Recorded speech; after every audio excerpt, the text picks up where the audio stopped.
Thank you. What a group. 40 states, I hear. 40 states. And 2 virtually. Unbelievable energy. I'm so honored to be here. I'm so honored by Ruben De Silva. Where did Ruben go? Ruben is an incredible star. He served our country in the military. He's now serving in the legislature. He's already passed 4 bills. You're going to be hearing from Ruben De Silva, an incredible leader. Thank you, Ruben. Thank you to Tanner Hale. Where is Tanner? Tanner, thank you for your leadership. Give him a round of applause.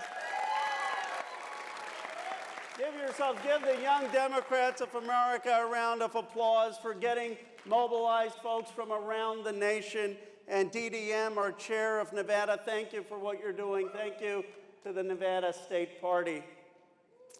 Let me start by acknowledging an obvious reality. It is hard to be young in America of 2023. Here's what I hear from folks. I'm drowning in student debt. I'm going to get to that.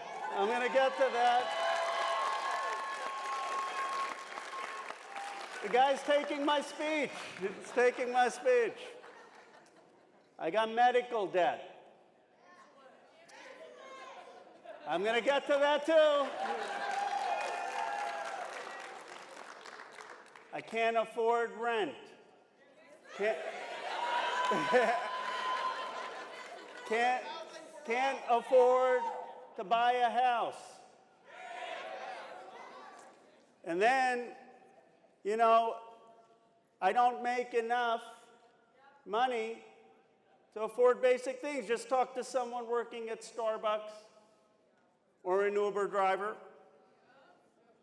And then most frustrating, not just the attack on abortion rights, not just the mass shootings, but you got the Washington establishment green-lighting the Mountain Valley Pipeline,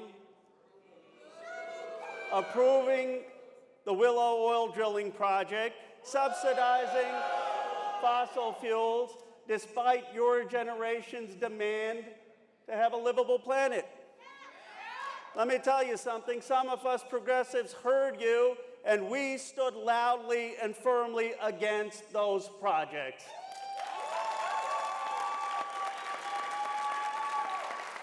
It is unacceptable that these unpopular programs to hurt the environment were put in a must-pass bill out of a political debt. And you know what I'm here to say? We've had enough of the broken politics that dash the dreams of young people. It is time for the entrenched politicians to move out of the way and let your generation lead. They've had their chance, and I've got to tell you, when you look at the state of American politics, it isn't exactly a stellar record. Your generation represents the future, a politics of a progressive future. And that's where the energy is. When you come and visit me in Washington, I'll tell you what gives me hope. It is the progressive leaders in the Progressive Caucus.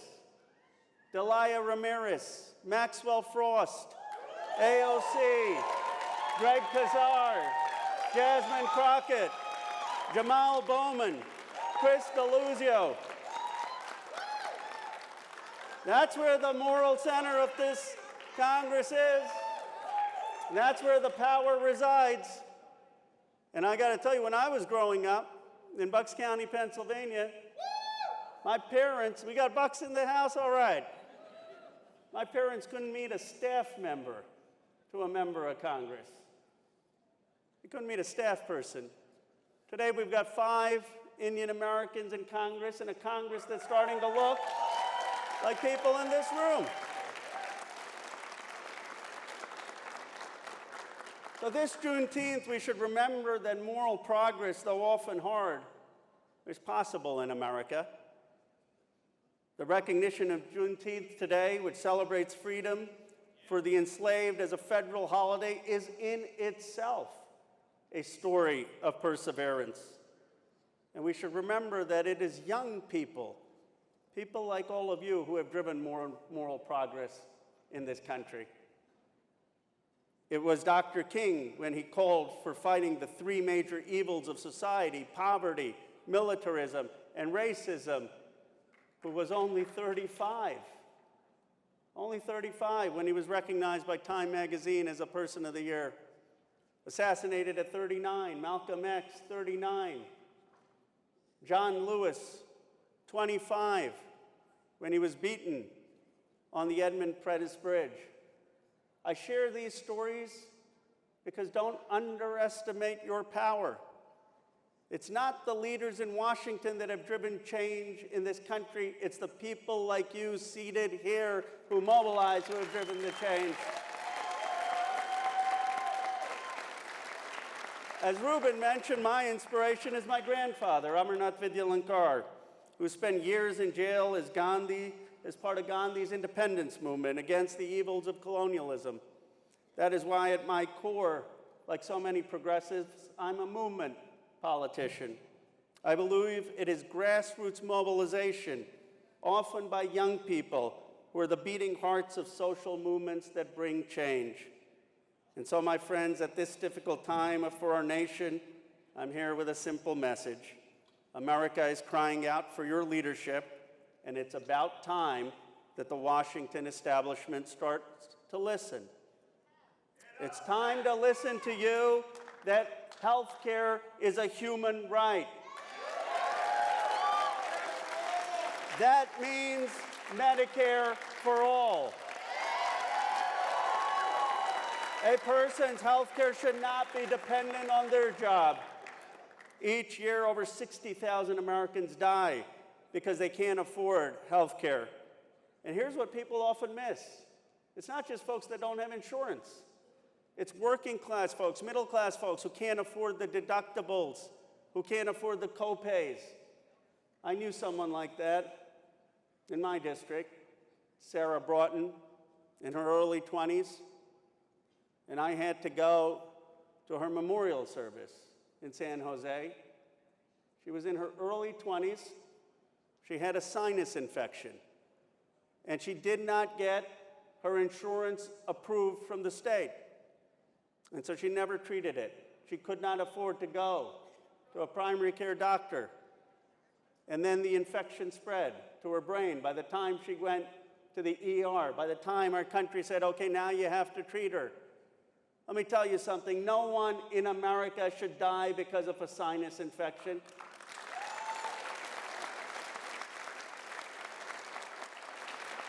I endorsed Bernie Sanders twice and co-chaired his campaign in 2020 because of his commitment to ending the injustice of Medicare for all. And I'll tell you something, I know where I stand and many progressives stand on Medicare for all, but lip service is no longer enough. We need politicians who will implement single payer at the state level and fight for it at the federal level. We need Democrats who will lead the American people to make it happen and stop kowtowing to special interest groups that give millions of dollars to fund their campaigns and put profits over people's illness. Today, I'm working with Bernie Sanders to cancel medical debt. If the United States can afford to bail out Wall Street, if we can afford to give tax cuts to the top 1%, we can afford to cancel medical debt.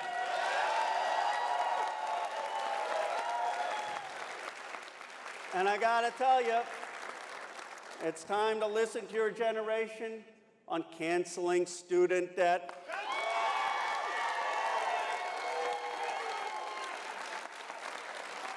I mean, when you think about it, how can people expect that you get to buy a house, you know, that whole thing with the American dream, or start a family, or start a business, if you're drowning in thousands of dollars of student debt.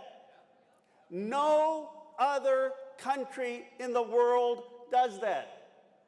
No country in the world, you have to go tens of thousands of dollars in debt just to get an education.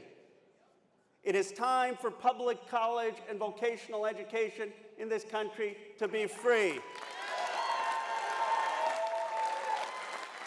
And if this extremist Supreme Court strikes down the student debt forgiveness, then I am pushing the White House to extend the moratorium.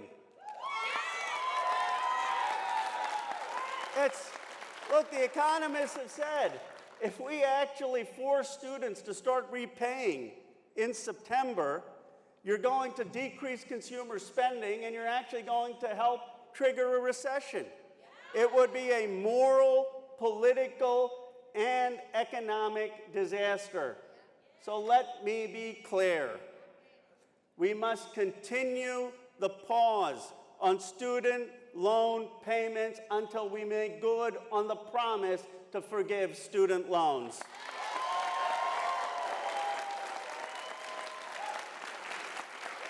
And it's time to listen to you on abortion rights. Overturning Roe versus Wade was an unjust decision and a violation of a woman's right to equality and to make decisions of her body. We need to codify Roe, but we need to do more than that. I introduced a Supreme Court terms limits bill because I don't want judges appointed 30 years ago making decisions about women's bodies today.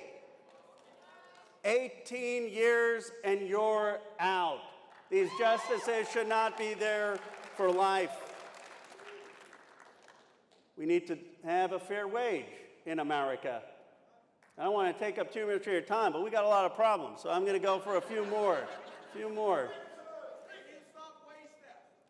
44% of all U.S. workers who earn below a minimum wage are under the age of 25. 44%, many of them people your age. Here's what's such common sense. No one in America should work a 40-hour week and still need to rely on food stamps.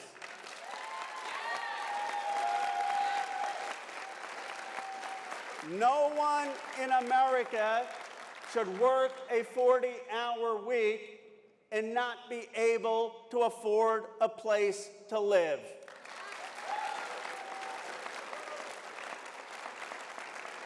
Democrats cannot claim to be the party of working people if we're not doing everything in our power to raise the livable wage.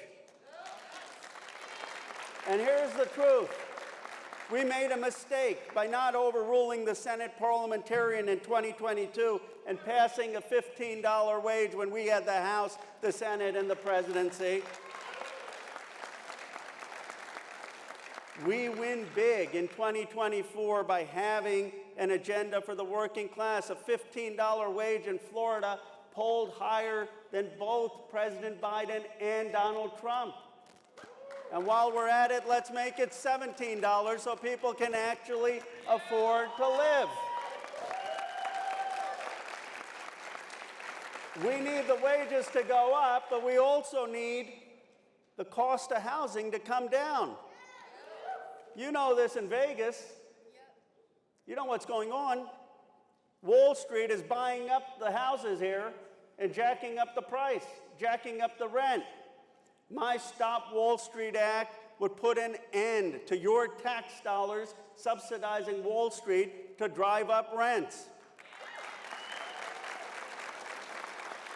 And we need to stop having rent increases beyond the rate of inflation. That's what they did here in Vegas with the neighborhood stabilization campaign.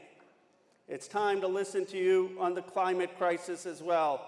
To meet the moment, we need a Green New Deal with massive investments in solar, in wind, in hydro, and in a climate civilian corps.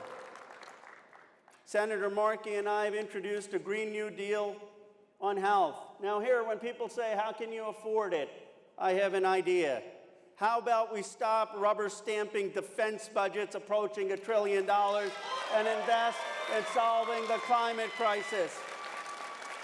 Instead of spending nearly $1 trillion on more overseas bases or new ICBM missiles that we do not need, let's invest in public transportation. Let's invest in water infrastructure. Let's invest in a smart grid. That's what you've been marching for. And I'm tired of pollsters telling us, Democrats, be silent about trans rights. We aren't going to be silent about trans rights as human rights.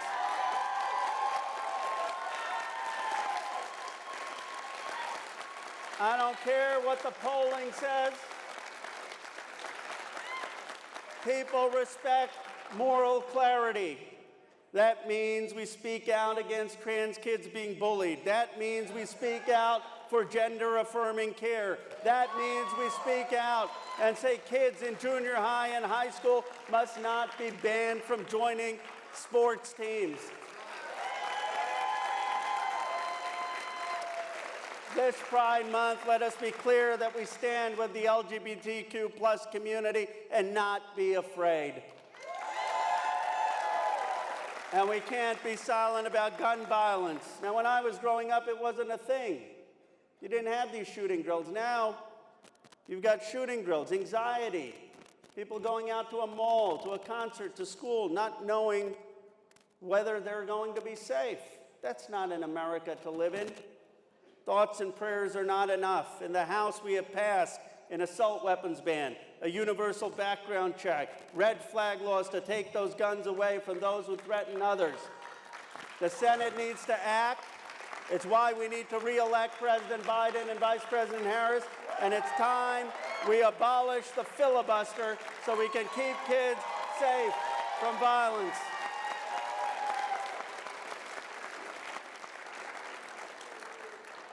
Now let me end, because I could go on more issues, but you know the issues.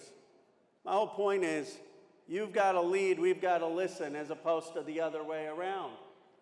Your generation is what gives me hope. Your generation is what gives me hope, not just because you're clapping on the issues that we stand for as progressives. Look, I know how politics can seem ugly and depressing these days. You just have to listen to a Marjorie Taylor Greene speech. You open up the New York Times. I opened up the New York Times once. First 4 headlines were about someone getting indicted, someone being impeached, corruption. But it's not a time to give in to cynicism or despair. That's the message this Juneteenth. Let the trials of the past put the trials of the present in perspective. We've overcome a lot as a nation. Look at the sacrifices of people in the Revolutionary War, in the Civil War, in the World Wars, in the Civil Rights Movement. Emancipation, universal suffrage, civil rights, marriage equality often seemed impossible, but they were achieved thanks to social movements. I look at my grandfather's life, and he spent 15 years, 4 in prison, not knowing whether India would ever be a free country. But he never gave up. And he lived to see India be free and my mom immigrate to the United States of America. I was born in Philadelphia, the birthplace of our nation. I love Philly. In our bicentenary, 1976. I still believe in America and all that it can be. I believe in the America that Frederick Douglass believed in. Frederick Douglass was enslaved for 20 years, and when he finally achieved freedom, he didn't just advocate for enslaved people. He didn't just advocate for the African American community. You know who he stood up for in 1869? He stood up for Chinese immigration. Frederick Douglass said in 1869, we should be open in this country to having Chinese immigrants because in the free air of America, they would contribute to helping our nation He believed in a composite nation, a nation composed of nations from all over the world with people from every background, where we wrote the story of America together. That was Douglas's prophecy in 1869. We have an awesome responsibility. We have a duty to people like Douglas and King and Lewis to continue to the work to make that a reality. I believe your generation will achieve this dream of a composite nation. I believe you will lead us to a moment where people will say, America has done what has never been done before, become a cohesive, multiracial democracy with dignity for everyone. That will be our nation's greatest contribution to the hopes of people around the world. I have faith in your generation and your ultimate triumph. Thank you, young Democrats. Thank you, Congressman. Thank you. Thank you.